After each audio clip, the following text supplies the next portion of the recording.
आज के इस सत्र में बहुत स्वागत करती हूँ आपका और परम सौभाग्य हम सभी का कि आज इतने महत्वपूर्ण विषय पर चर्चा करने का अवसर मिल रहा है। जो भी मैंने पढ़ा, सुना, सीखा, जिसने मेरे जीवन को बदला, वो बातें मैं आप सभी से शेयर कर पा रही हूँ। ये मेरा सौभाग्य है। आशा करते हैं कि आज की इस चर्चा के पश्चात आज की इन बातों को सुनकर आप सभी का जीवन बदल जाए, एक पॉजिटिव दिशा में, एक सकारात्मक दिशा में। इस आशा के साथ ये सत्र आरंभ करते हैं। एक अति महत्वपूर्ण विषय जो कि महिला सशक्तिकरण के इस महत्वपूर्ण जो सीरीज चल रही है उसमें चर्चा का विषय बना। ये अति हर्ष की बात है कि ये विषय लिया गया और ये अत्यंत महत्वपूर्ण विषय है। किंतु सिर्फ महिला सशक्तिकरण ही क्यों? जब हम व्यक्ति विशेष की, समाज के सशक्तिकरण की बात करते हैं, उन सभी के लिए महत्वपूर्ण विषय है। फिर जब बात महिलाओं की आती है, महिला सशक्तिकरण की आती है, तो महिला तो दो परिवारों का आधार है, संपूर्ण समाज का अधिकार है। और इस पर हम लोग पहले भी कई बार चर्चा कर चुके हैं, आगे भी करते रहेंगे कि एक महिला जब अपना जीवन बदलती है, स्वयं सशक्त होती है, तो वह दो परिवारों को सशक्त करती है, संपूर्ण समाज को सशक्त करती है। तो इस तरह से समाज को सही दिशा देने का एक अत्यंत महत्वपूर्ण दायित्व महिलाओं पर है। इसलिए महिला सशक्तिकरण में इस विषय को आज मैं मुख्य चर्चा का विषय बनाकर मुझे अति हर्ष हो रहा है। और जब लोगों से मैं बात करती रहती हूँ, विशेष रूप से मेरे स्टूडेंट्स की बात करूँ, छात्र छात्राओं की बात करूँ, तो उन्होंने उत्सुकता भी जाहिर की है इस विषय को सुनने के लिए। आज उन सभी के लिए इस विषय पर हम बात करते हैं, मन, शरीर और आत्मा का संतुलन। विषय पर आने से पहले हम कुछ पलों के लिए 1 मिनट मान लें, शांत मौन धारण करेंगे, अपनी आंखें सभी बंद करेंगे, अपनी बैकबोन, मेरुदंड को सीधा करेंगे।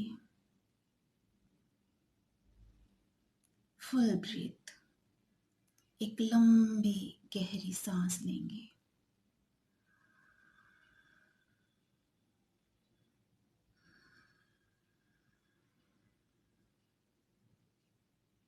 दोनों आईब्रोज के बीच अपने ध्यान को केंद्रित करेंगे।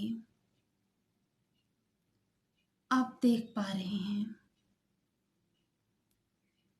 स्वयं की उज्जवल चमकते हुए श्वेत रंग, निष्पाप ज्योतिमय स्वरूप को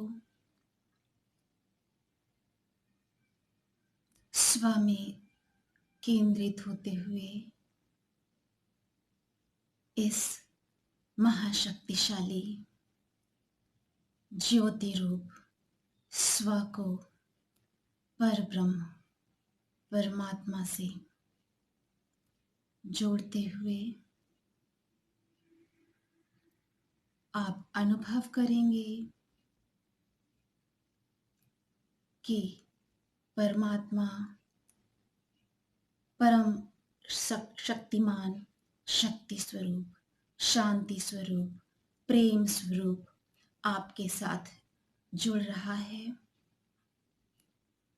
और अपने समस्त गुण, समस्त ऊर्जा, आपके साथ जोड़कर मुझ आत्मा को भी अपने समान शांत, सर्वशक्तिमान, प्रेम स्वरूप करता जा रहा है।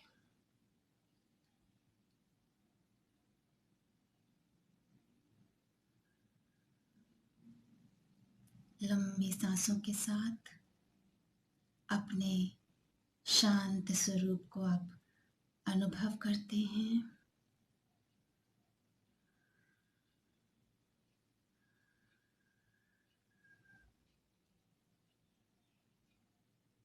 और अब हम विषय की ओर आते हैं। एक शांति का अनुभव किया आपने। कुछ पलों में ही, हमने तो कुछ सेकंड्स के लिए ही अभ्यास किया और उस ऊर्जा को, उस शांति का अनुभव किया होगा आपने भी, मैंने भी। जो ऊर्जा उस परम शक्तिशाली परमेश्वर की है, परब्रह्म की है। इस शांति का संबंध किसी धर्म विशेष से नहीं, किसी जाति विशेष से नहीं है। प्रत्येक आत्मा उस परमात्मा का अंश है, उसकी संतति है। और ये बात हर धर्म, हर संप्रदाय के लोग अनुभव करते हैं, मानते हैं। तो इस शांति पर भी सबका अधिकार है। अगर आप ये अभ्यास निरंतर करते हैं तो आप अनुभव कर पाते हैं कि आपके पास एक शांत मन है। आपका मन निरंतर शांति की ओर जा रहा है। अब दोस्तों, शांत मन की जब हम बात करते हैं, हम मन को शांत क्यों करना चाहते हैं? आपने सुना होगा, अनुभव किया होगा, बड़े बुजुर्ग आपसे कहते हैं कि आप महत्वपूर्ण काम करने जा रहे हैं, मन को शांत रखिए, तभी आप अच्छा सोच पाएंगे, अच्छा कर पाएंगे, अपना 100% दे पाएंगे। यानी एक शांत मन ही अच्छा काम कर पाता है। तो अगर हम यहाँ विषय की बात करें, मन, शरीर, आत्मा का संतुलन, विषय को हम एक अर्थ में अगर समझें तो ये विषय क्या कहता है? मन, शरीर, आत्मा का संतुलन।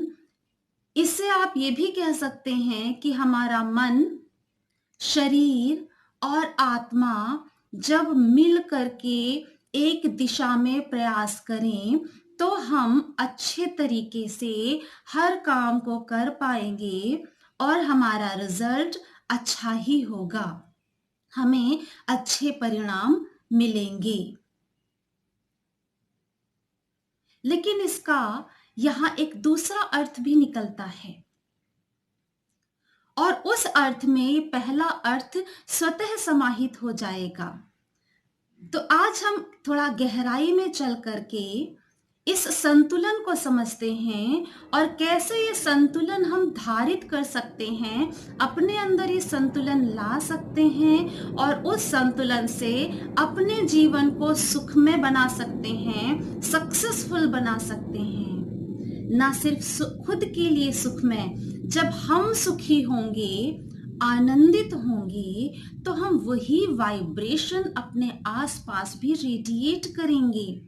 यानी फिर हमें अपने साथ के लोगों को सुखी बनाने का प्रयास नहीं करना होगा, वो स्वतः सुखी होते चले जाएंगे।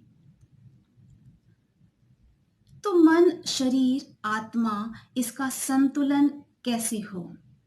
तो सबसे पहले तो हम ये बात करते हैं कि किसी भी संतुलन के लिए कोई भी वस्तु हो, हमारा बॉडी हो, कोई बॉडी पार्ट हो, वो अच्छे से काम करे, संतुलित रहकर काम करे, इसके लिए सबसे महत्वपूर्ण है कि वो स्वस्थ रहे। और स्वास्थ्य की परिभाषा हम पहले भी कई बार चर्चा कर चुके हैं, किंतु जब स्वास्थ्य की बात आती है तो ज्यादातर लोग बॉडी पर, शरीर पर केंद्रित होते हैं। अगर अभी आपसे प्रश्न किया जाए कि स्वास्थ्य क्या है, तो अलग अलग तरीके के आंसर निकलते हैं, लेकिन ज्यादातर उत्तर जो आते हैं वो शरीर के स्वास्थ्य से संबंधित होते हैं। शरीर में दर्द नहीं है, शरीर अच्छे से काम कर पा रहा है, ऊर्जावान है, तो हम स्वस्थ हैं। लेकिन दोस्तों, मैं से मतलब सिर्फ ये शरीर नहीं है, मेरा नाम नहीं है, मैं एक पूरा पैकेज है। ये शरीर, मेरा मन, मेरी आत्मा, और अगर हम ज्यादा गूढ़ जाएं तो वस्तुतः मैं तो वो आत्मा ही है जो इस शरीर के अंदर बैठी हुई है, वही स्व है। तो संतुलन की जब बात आ रही होगी, स्वास्थ्य महत्वपूर्ण हो गया, जिसमें शरीर का ही स्वास्थ्य क्यों, हमारा मन भी तो स्वस्थ होना चाहिए। हम यहाँ आत्मा के संतुलन या स्वास्थ्य की बात इसलिए नहीं कर रहे हैं क्योंकि आत्मा तो ईश्वर का ही अंश है, उसका स्वरूप ही है सुख, शांति, परम आनंद। इसलिए यहां हम बात अभी शरीर और मन पर ही केंद्रित करेंगे। शरीर के स्वास्थ्य पर हमने पहले भी कई चर्चा की है, आप पिछले वीडियोस देख सकते हैं, जहां हम योग, आयुर्वेद, इसके माध्यम से शारीरिक स्वास्थ्य की बात करते हैं। और निसंदेह जब हम योग करते हैं, ध्यान करते हैं, प्राणायाम करते हैं, आसन करते हैं, जो कि योग के पार्ट हैं, तो हम शारीरिक, मानसिक और भावनात्मक स्वास्थ्य की ओर बढ़ते हैं। शारीरिक स्वास्थ्य के लिए आसन, प्राणायाम अति महत्वपूर्ण अपना रोल प्ले करते हैं, और जिसे आपने अनुभव भी किया होगा, मेरे पिछले वीडियो से आपको हेल्प भी मिली होगी। मन पर आते हैं दोस्तों, क्योंकि यहाँ बात शरीर, मन और आत्मा के संतुलन पर चल रही है, हमें उस पर केंद्रित करना है। अब हम मन को कैसे संतुलित करें, मन को कैसे स्वस्थ रखें, तो इसमें भी योग अपना बहुत अच्छा रोल प्ले करता है। जो आसन, प्राणायाम की बात की है पिछले वीडियोस में, वो भी मन को स्वस्थ करते हैं, हमें भावनात्मक रूप से, मानसिक रूप से स्वस्थ करते हैं।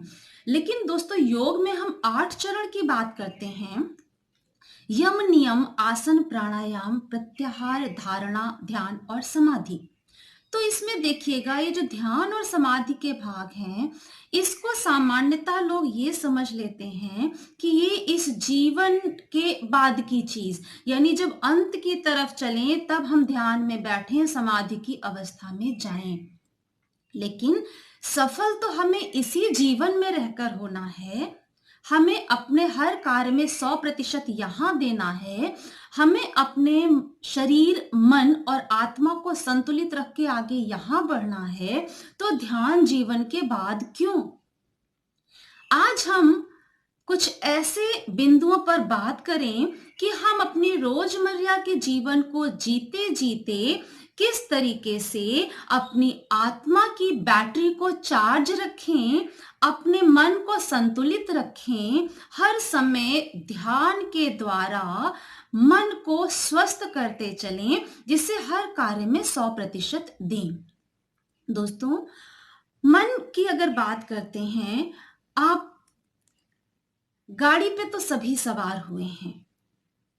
अगर रथ की बात करें, गाड़ी रथ हो गया, उसको हम हायर करते हैं। हमें कहीं जाना है, आप एक गाड़ी को हायर करते हैं ड्राइवर के साथ। आप ओला बुला रहे हैं या कोई और कंपनी की जो भी गाड़ी आप बुला रहे हैं, आपने गाड़ी बुलाई, हायर की। अब आप क्या करेंगे? उस ड्राइवर को बोलते हैं कि आप जिस गंतव्य तक आपको जाना है वहां तक हमें लेकर चलिए। क्या कभी आप ऐसा करते हैं कि आप गाड़ी हायर करेंगे और ड्राइवर पर छोड़ देंगे कि जहां लेकर चलना है वहां चलो? नहीं ना।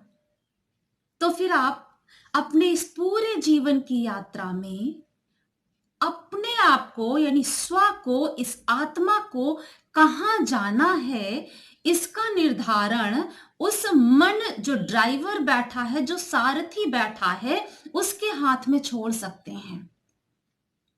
एक रथ ये शरीर है, इस शरीर का रथी यानी जो व्यक्ति उसको हायर कर रहा है वो आत्मा इसमें बैठी है। मन सारथी यानी ड्राइवर की तरह है और जो हमारी इंद्रियां हैं, ज्ञानेंद्रियां और कर्मेंद्रियां, वो इस रथ के घोड़े हैं। अब आप देखिए चारों तरफ विषय हैं, वो विषय इन इंद्रियों को आकर्षित करते हैं। इंद्रियां जो कि हमारे रथ में घोड़े बंधे हुए हैं उनको आकर्षित करते हैं। आंखों ने क्या देखना है वो उधर भागेंगे, जबान को क्या स्वाद चाहिए ये उधर भागता है, क्या सुनना है ये उधर भागेगा। यानी हमारी सारी ज्ञानेंद्रियां अपनी अपनी तरफ भाग रही हैं। अब अगर आप सार जो रथी है, आप जो स्व हैं, आप जो आत्मा हैं, जो इस शरीर रूपी रथ पर सवार हैं, मन पर सारा छोड़ दें और मन अगर इंद्रियों के अधीन होकर काम करने लग जाएगा तो ये इंद्रियां अपनी अपनी दिशा में भागेंगी, मन उसी दिशा में चला जाएगा और जो इस रथ पर सवार ये आत्मा है ये गंतव्य तक कभी भी नहीं पहुंच सकता। क्यों? क्योंकि एक हायरार्की जो बननी चाहिए थी, किसको किसके अधीन काम करना चाहिए था, वो फॉलो ही नहीं हुआ। जिस आत्मा ने इस रथ को हायर किया है उसको मन पर कंट्रोल रखना है, तब मन इंद्रियों को अपने अधीन रहकर काम करवाएगा। क्योंकि इस आत्मा के लिए है ये रथ, इस आत्मा के लिए है ये मन, इस आत्मा के लिए है ये ज्ञानेंद्रियां और कर्मेंद्रियां, ना कि आत्मा उनके अधीन रहकर जो कर्म वो करवाएंगे वो उसकी तरफ बढ़ते जाना। तो दोस्तों हमें क्या करना है, हमें मुझ आत्मा को मन पर कंट्रोल लगाना है। अब अगर ये शब्दों में कह दिया जाता है कि मन को कंट्रोल करिए और जो व्यक्ति निरंतर चाह रहा है कि वो मन पर कंट्रोल करे तो वो कई बार कहता है कि ये संभव नहीं हो पा रहा है। जबकि एक बार अगर आप अभ्यास आरंभ करते हैं तो आप देखेंगे, आप पाएंगे कि ये बहुत ही सरल है, बहुत सिंपल। कैसे? आप खुद सोचिए कि अगर शरीर आपका बीमार है और आप कोई काम करना चाहते हैं लेकिन कई बार होता है आपका शरीर आपका साथ नहीं देता। इसी तरीके से कुछ ऐसे विषय हैं जो आपको ये बताते हैं कि आपका मन स्वस्थ है या बीमार। जैसे अगर कोई व्यक्ति बहुत ज्यादा गुस्सा करता है, ईर्ष्या करता है, चिड़चिड़ा रहा है, तो आप निर्धारित कर सकते हैं कि उसका मन बीमार है और उसे स्वास्थ्य की आवश्यकता है, उसे ऊर्जा की आवश्यकता है। यहां काम करता है ध्यान। ध्यान करना, उस परमेश्वर के साथ कनेक्शन बनाना, प्रतिदिन आत्मा को आप चार्ज करते हैं। जब आप ध्यान करते हैं, परमेश्वर के साथ कनेक्शन बनाते हैं। जैसा कि अभी सत्र के आरंभ में हम लोगों ने किया, कुछ समय के लिए स्व को परमात्मा के साथ कनेक्ट करने का प्रयास किया, कुछ लोग कनेक्ट कर पाए, जो कनेक्ट कर पाए उन्होंने उस ऊर्जा को अनुभव किया। दोस्तों, मोबाइल जो हम यूज करते हैं, हम उसकी बैटरी को भी रोज चार्ज करते हैं, क्योंकि हमें उससे रोज काम लेना है। और जिस दिन उसकी बैटरी आप चार्ज नहीं करते, उस दिन आपका वो डिवाइस काम नहीं कर पाता।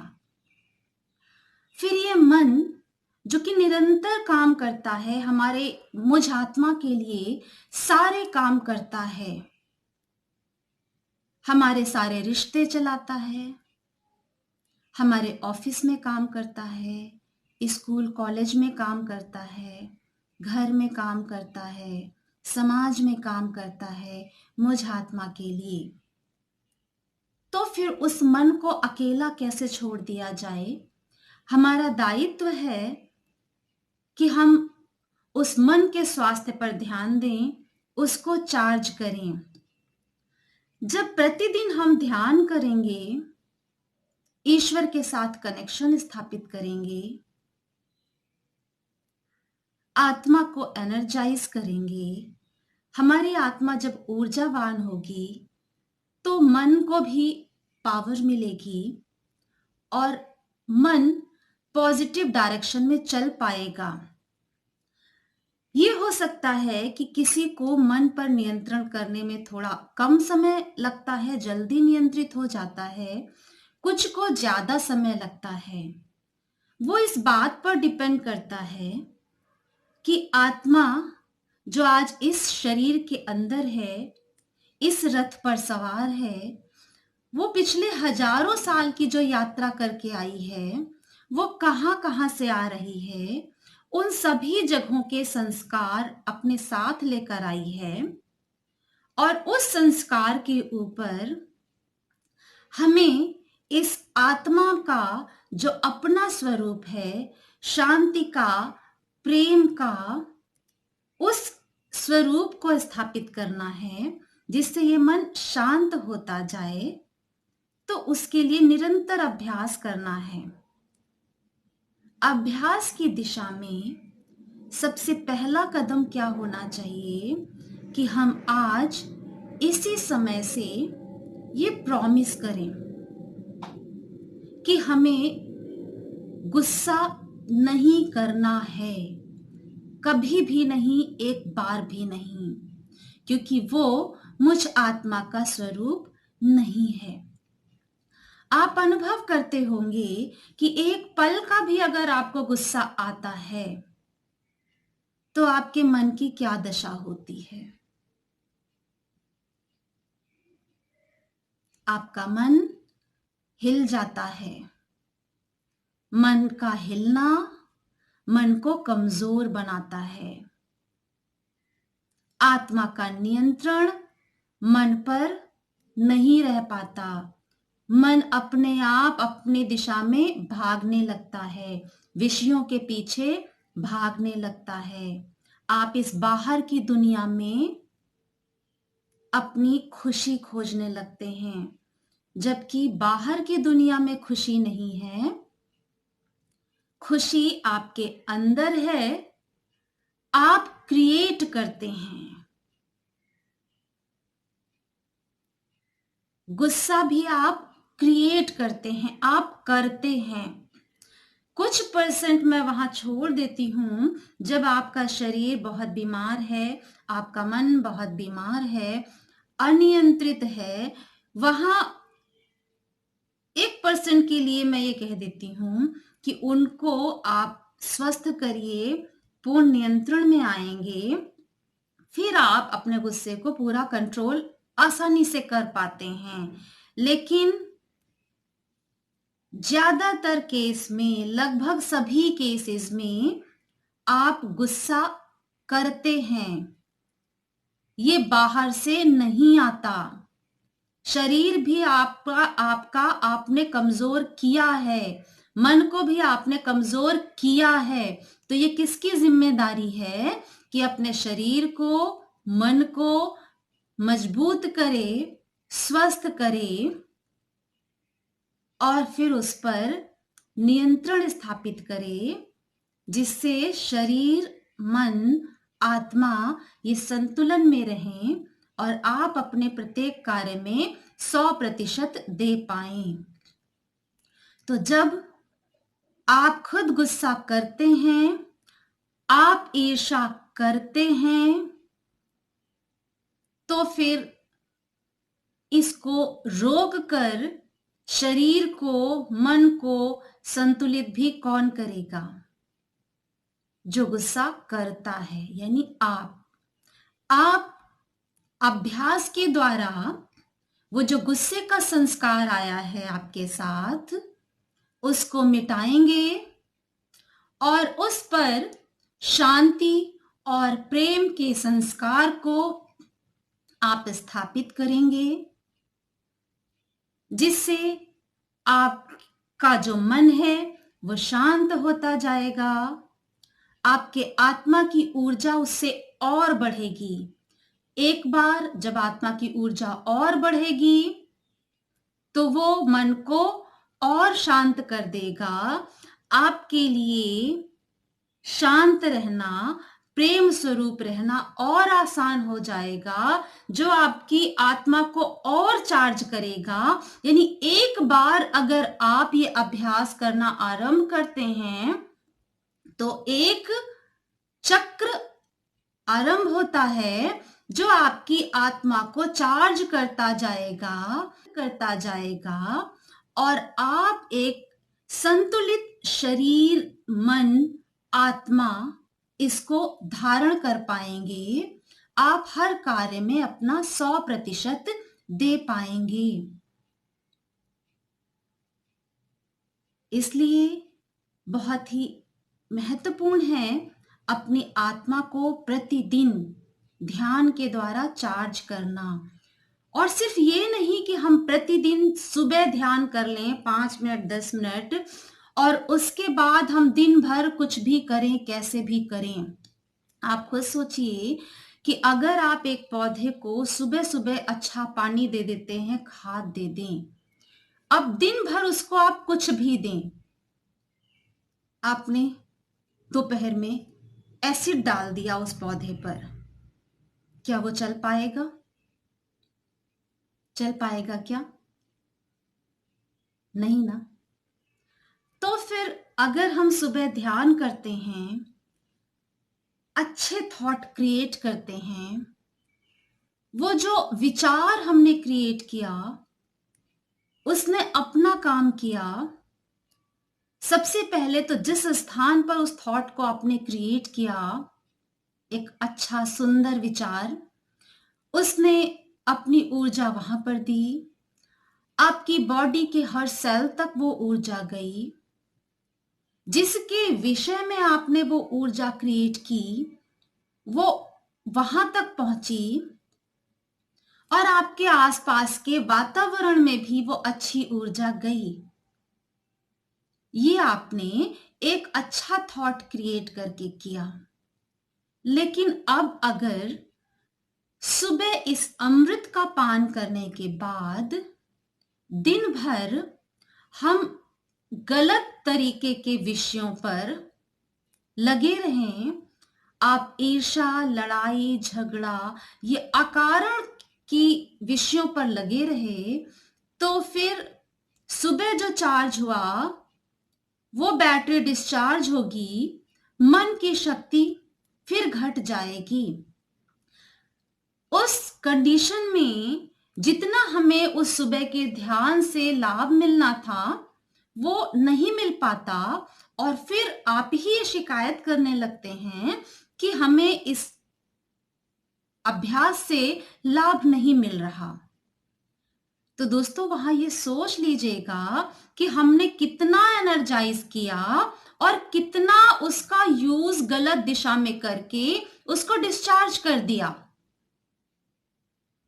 जो महत्वपूर्ण विषय हैं, जो आपके करियर के लिए जरूरी हैं, उतना तो करना आपके लिए जरूरी है, आपको करना है।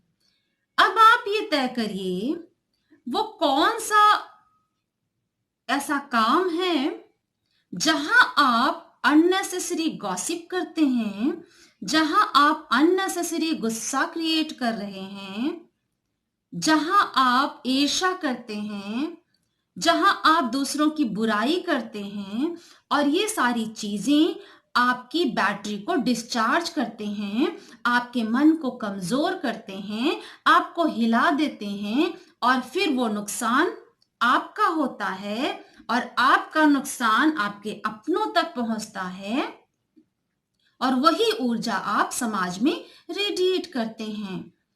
तो यहां आप प्रतिदिन ऐसा अभ्यास हर क्षण करते रहने का भी आपको प्रॉमिस करना है कि आप दिन भर मन का ध्यान रखेंगे कि मन अनावश्यक गलत विषयों की तरफ ना जाने पाए, जिससे उसकी पावर ना घटे। अगर एक बार आप ये अभ्यास करने लग जाएंगे तो आप अनुभव करेंगे कि आपका मन कितना शांत रहता है, कितना आप आनंद का अनुभव करते हैं, क्योंकि खुशी आनंद आपके अंदर है, आप क्रिएट करते हैं। एक भी विषय आप पकड़ करके देख लीजिए, कोई भी पिछला विषय आप देख लीजिए, जो भी आप जहां पहले अभी लेटेस्ट आपने गुस्सा किया हो उसको देख लीजिए। आप देखिए जो विचार करके आपने गुस्सा किया था, जिससे आपका नुकसान हुआ, जिस तक आपने गुस्से की वाइब्रेशन भेजी उसका हुआ, पर सबसे पहले आपका, सबसे ज्यादा आपका। और फिर वो जो एनर्जी आपने रेडिएट की गुस्से की, वो आपके आसपास के एटमॉस्फेयर में गई। आपने जहां गुस्सा किया, अगर ऑफिस में किया तो आप अपने अंदर वो एनर्जी छुपाकर घर तक लाए, घर में किया तो आप दूसरी जगह लेकर के गए, आप उस गुस्से की नेगेटिव एनर्जी के पावर हाउस बनकर उसको जगह जगह रेडिएट कराए, उस पाप के भी भागी बने। इसलिए सोचिए कि वहां आपने जो गुस्सा किया था, क्या जिस विचार को करके हमने गुस्सा किया उसकी जगह हम कोई पॉजिटिव विचार क्रिएट कर सकते थे? और जैसे ही हम उस विचार को बदलेंगे, आप खुद देखेंगे कि गुस्सा तो करना ही नहीं था। जैसे कई बार अगर हम ये चाहें कि मेरा जो फ्रेंड है, मेरी जो दोस्त है, उसने इस काम को ऐसा क्यों नहीं किया जैसा हम चाहते थे, तो एक क्षण के लिए ठहरिए। मैंने अभी आरंभ में संस्कारों की बात की। हर आत्मा जन्म के साथ अपने संस्कार लाती है। तो कभी भी दो व्यक्तियों का सोचने का तरीका, उनका नजरिया एक सा नहीं हो सकता। एक ही विषय पर जो हमारी सोच है, हो सकता है मेरे भाई या बहन की सोच उससे अलग हो, बल्कि अलग ही होगी। 100% दो व्यक्तियों की सोच एक नहीं हो सकती। और जब सोच एक हो ही नहीं सकती, तो फिर हम किसी से ये अपेक्षा कैसे कर रहे हैं कि जैसा मैं सोचूं, अगला व्यक्ति वैसा ही सोचकर वही काम करके वही रिजल्ट दे जो हम चाहते हैं। तो फिर गुस्सा करके सबका नुकसान क्यों किया? तो इस तरह से आप अपने विचार को बदलिए। गुस्से पर कंट्रोल होगा, ईर्ष्या पर होगा। आप संकल्प लीजिए, क्योंकि संकल्प से सृष्टि का निर्माण होता है। आप जैसा विचार करते हैं, उसको संकल्प रूप में लेते हैं, उससे सृष्टि बनती है। अगर आज से आप ये कहना आरंभ करते हैं, मैं शांत स्वरूप, प्रेम स्वरूप, सर्वशक्तिमान आत्मा हूं। मैं परमेश्वर की संतान हूं और उसी के समान हूं। तो आप प्रतिदिन वैसे ही बनते जाएंगे। अगर आप आज ये बार बार कहते हैं, मैं स्वस्थ हूं, मेरा शरीर, मेरा मन, मेरी आत्मा पूर्ण स्वस्थ है, संतुलन में है, मैं सदैव आनंदित हूं, शांत हूं, तो आप वैसे ही बनते चले जाएंगे। तो दोस्तों, इस विषय का आप अभ्यास करें। अगर इस विषय पर आपकी कोई क्वेरी है तो आप कमेंट बॉक्स में ज़रूर लिखें। मैं उस विषय पर अगले सेशन में अवश्य चर्चा करूंगी, क्योंकि ये मेरा दायित्व भी है कि जो विषय जानकर मैं स्वयं लाभान्वित हो रही हूँ उसका लाभ आप सभी तक पहुंचे और ये समाज आनंद की दिशा में, सफलता की दिशा में बढ़ता जाए। तब तक के लिए धन्यवाद।